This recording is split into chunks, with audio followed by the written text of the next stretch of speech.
El padre se ordenó el 3 de junio de 2006, o sea que acaba de cumplir 10 años.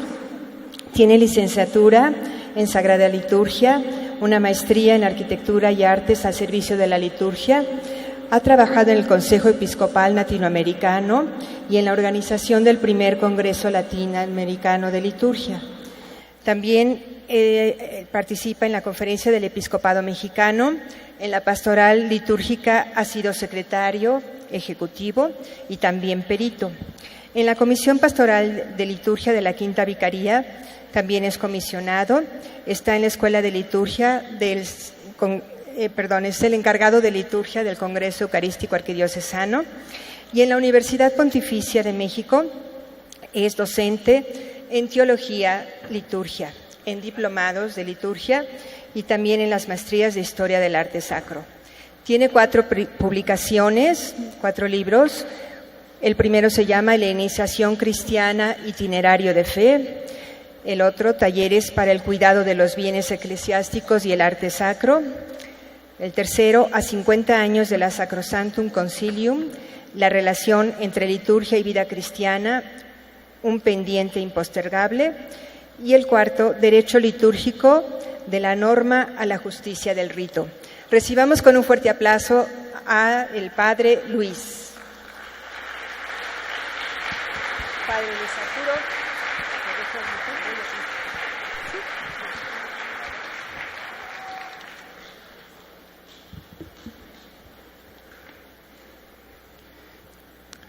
Aquí me ven más fácil, además que no tengo que tener el texto.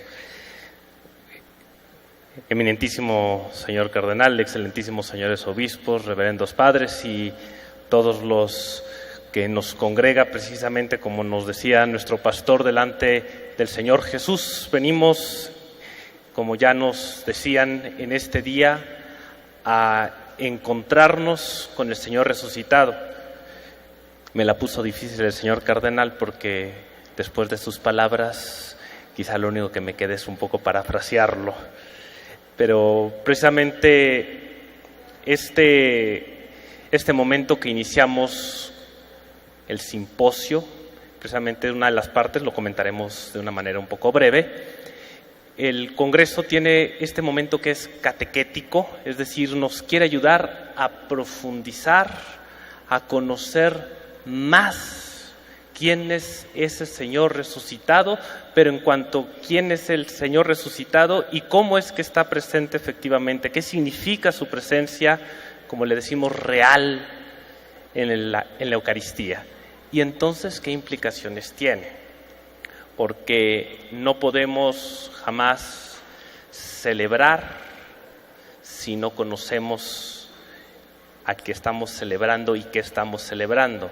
Pero la celebración tampoco podrá quedarse solamente como algo, venir a hacer fiesta un rato, si no tiene entonces también una efectiva derivación hacia una caridad eficaz, que si se dan cuenta son las 3 pastorales que tantas veces hemos conocido, que hemos escuchado: pastoral profética, pastoral litúrgica, pastoral social o pastoral caritativa.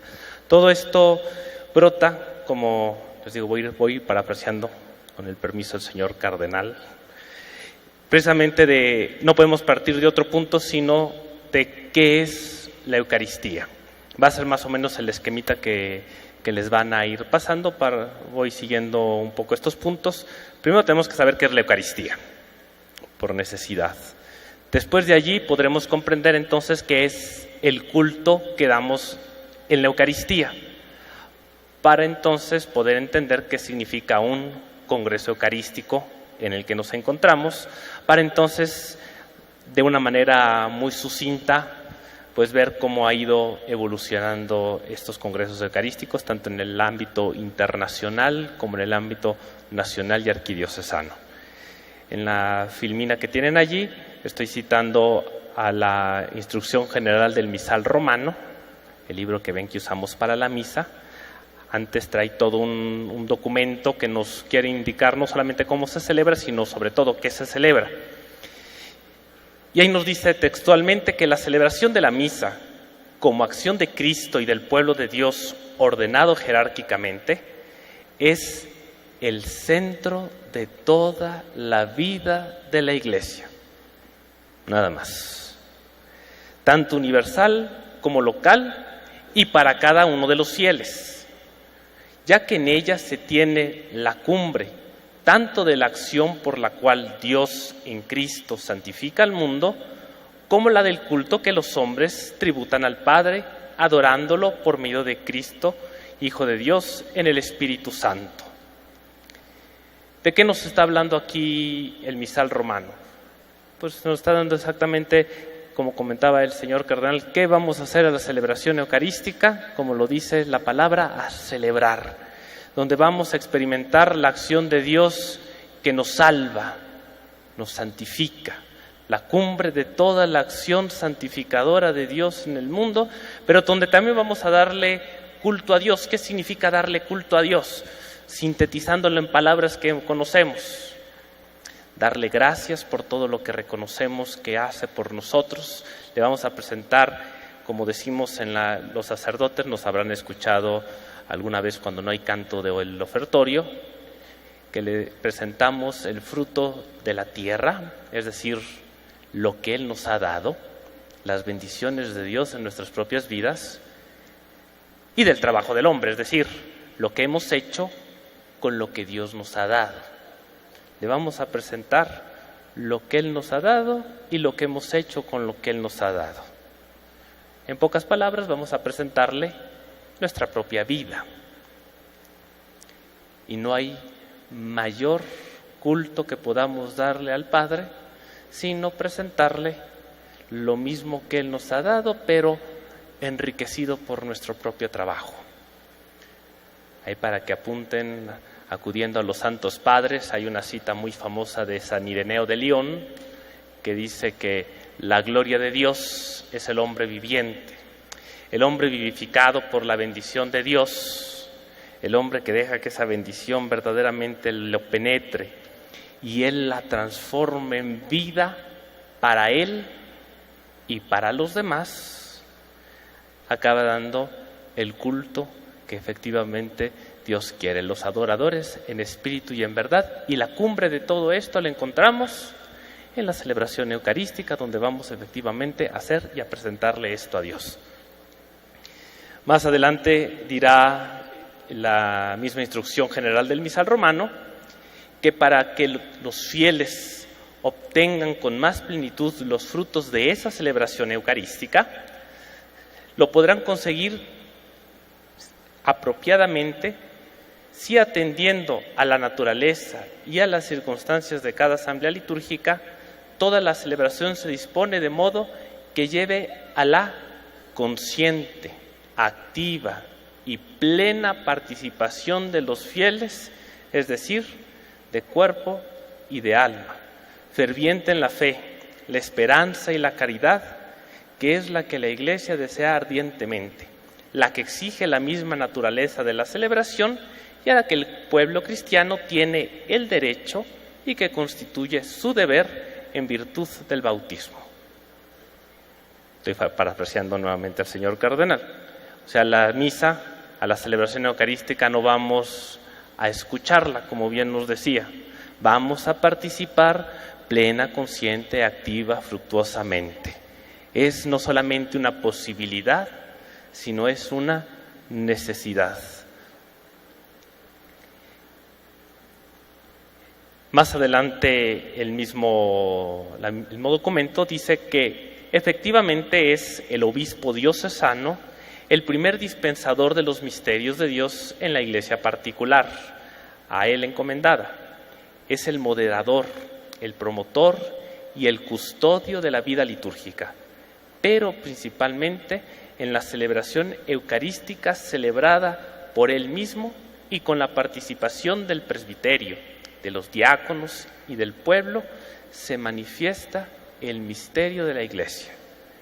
Por eso es indispensable que los presbíteros, los diáconos y los fieles laicos comprendan siempre más profundamente el genuino sentido de los ritos y de los textos litúrgicos y de esta manera alcancen una activa y fructuosa celebración de la Eucaristía.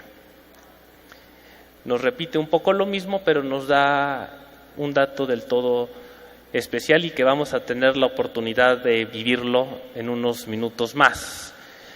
La celebración de la Eucaristía presidida por el obispo diocesano, nuestro obispo, el señor cardenal, acompañado por sus vicarios, sus obispos auxiliares, nos hace vivir, nos hace experimentar lo que somos efectivamente la Iglesia, que nutrida por la Eucaristía, realizada y celebrada por la Iglesia, nutre a toda esa Iglesia que está representada precisamente por su pastor, su presbiterio y todos los fieles que nos congregamos.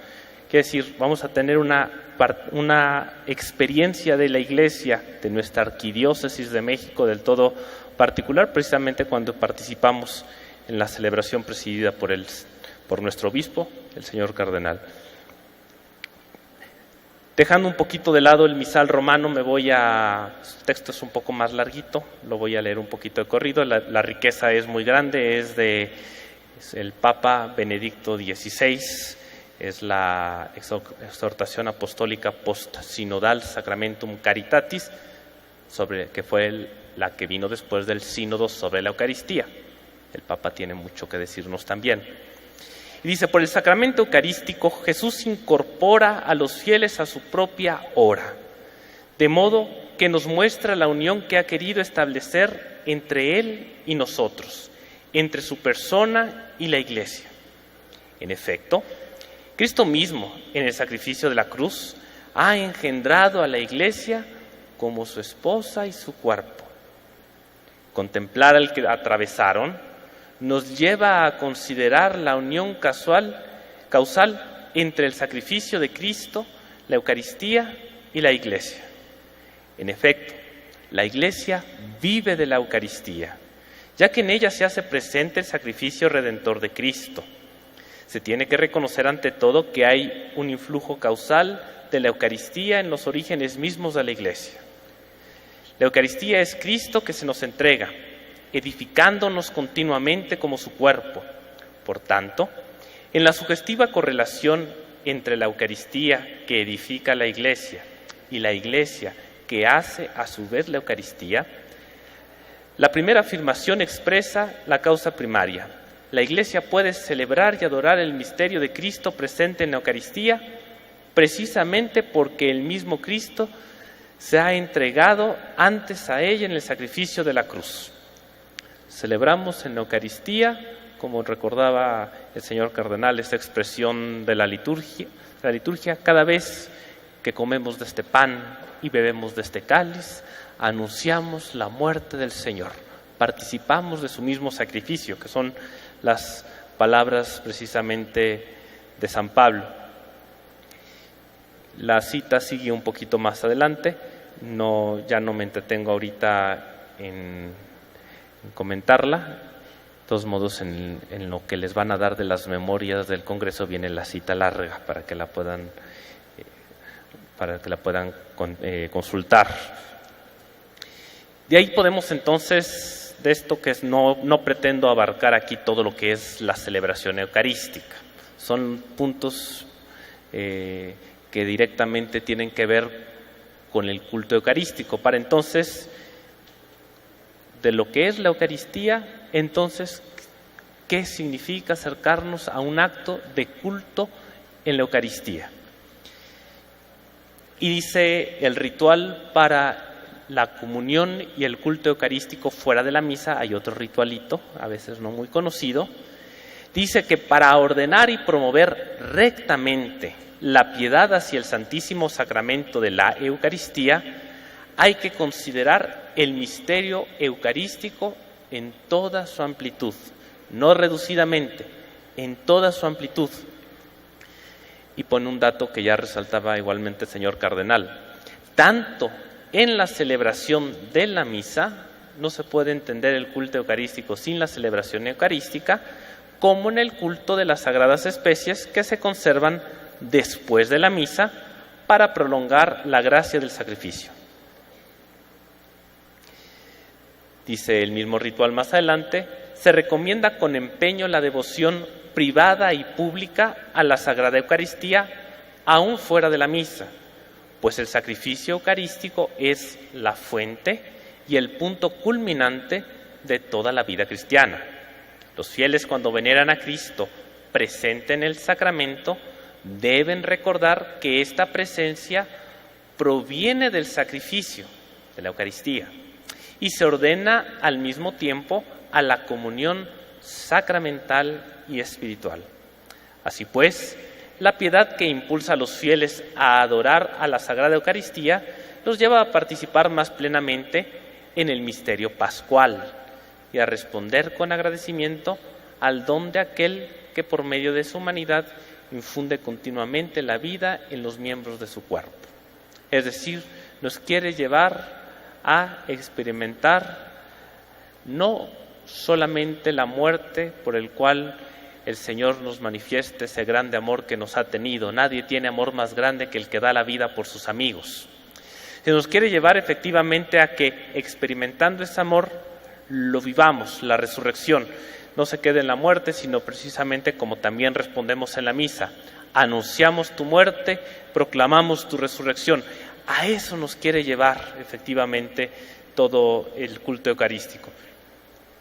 Para hablar concretamente, las citas seguirían más adelante, de los congresos eucarísticos,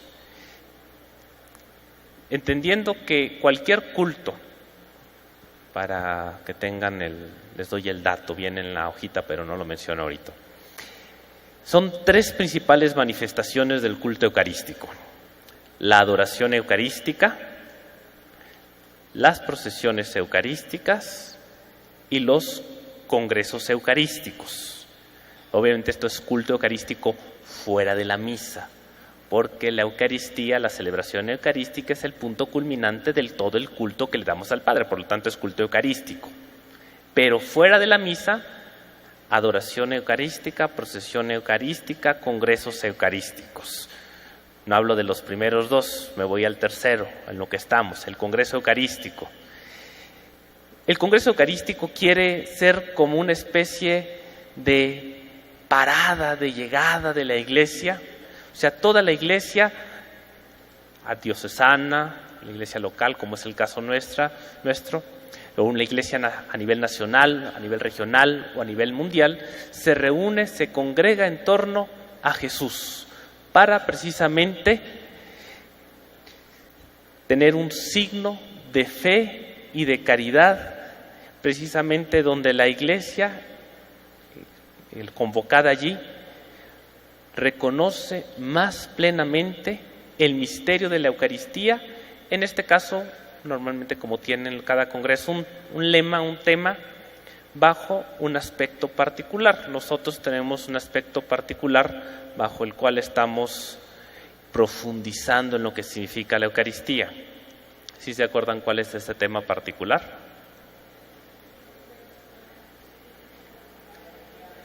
Si no se acuerdan, el folletito lo tiene. Eucaristía, ofrenda de amor, alegría y vida de la familia y del mundo. Ahí está, también. Es que ya le tengo dando a la espalda. Ese es el tema, ese es el aspecto bajo el cual vamos a profundizar durante este congreso en cuanto a la Eucaristía. Surgen de una manera, voy a hacerles nada más un comentadito rápido el desarrollo histórico. Surgen desde el siglo XIX los congresos eucarísticos, precisamente con la finalidad de promover este culto a la Eucaristía. Va habiendo toda una serie de personajes que lo van promoviendo, se va desarrollando sobre todo en Europa y sobre todo en países de la zona de habla francesa. Poco a poco se empieza a abrir, llegará el Papa León XIII, el Papa Pío X, que empezarán a darle cierto auge y cierto impulso cada vez más amplio, precisamente para llegar a la época de la renovación conciliar. Estamos hablando después del Concilio Vaticano II, donde precisamente se enfatiza lo que ya hemos estado escuchando. La Eucaristía no simplemente como un objeto sagrado, medio mágico, que quién sabe qué haga, pero pues hay que aprovecharlo porque algo tendrá de bueno. No, la Eucaristía que es celebración ante todo de la muerte y resurrección del Señor, que a nosotros nos da esa vida nueva, alegría y vida. Y entonces de allí partimos de celebrar al Señor para entonces prolongar esa celebración por medio de la adoración eucarística. Y entonces empiezan a desarrollar los congresos sucesivos con toda esta temática, precisamente con una renovación, como dice la Filmina, conciliar, que va a llevar precisamente a que tengamos de ahí se va surgiendo la necesidad de una cierta estructura para los congresos. No es que se definió desde el primer momento, sino fruto de toda esta experiencia. Nada más recuerdo el último Congreso Eucarístico Internacional fue en este pasado mes de enero, inicios del año, en Filipinas, Cebú, fue el 51º Congreso Eucarístico Internacional. O sea, ya llevamos una larga historia de congresos eucarísticos que han llevado precisamente a madurar cómo llevar a cabo precisamente este conocer más al Señor para celebrarlo y entonces para volverlo vida. Y entonces las partes de los congresos, o la estructura de un congreso eucarístico, empieza con un simposio teológico. Estamos en el simposio teológico, donde precisamente se busca profundizar teológica, catequéticamente, qué estamos celebrando.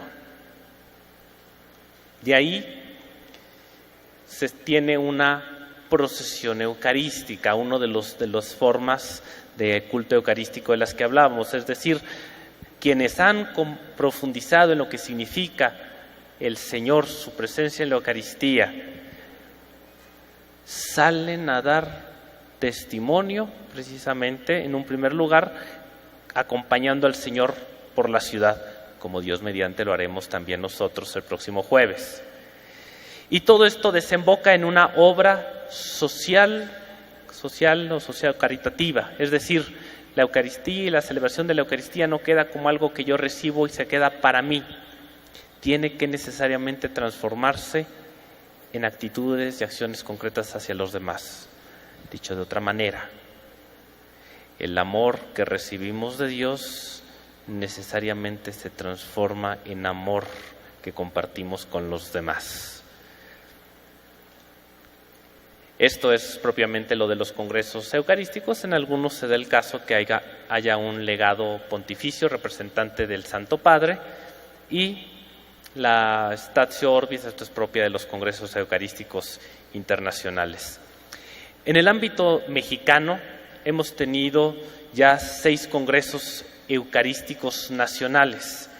El primero fue en Guadalajara en 1906, precisamente su tema fue religión y sociología. El segundo congreso eucarístico fue aquí en la Ciudad de México en 1924. Estábamos en plena persecución cristera, por lo tanto se volvió un momento particular para renovarse esta iglesia que necesitaba ese alimento para seguir adelante.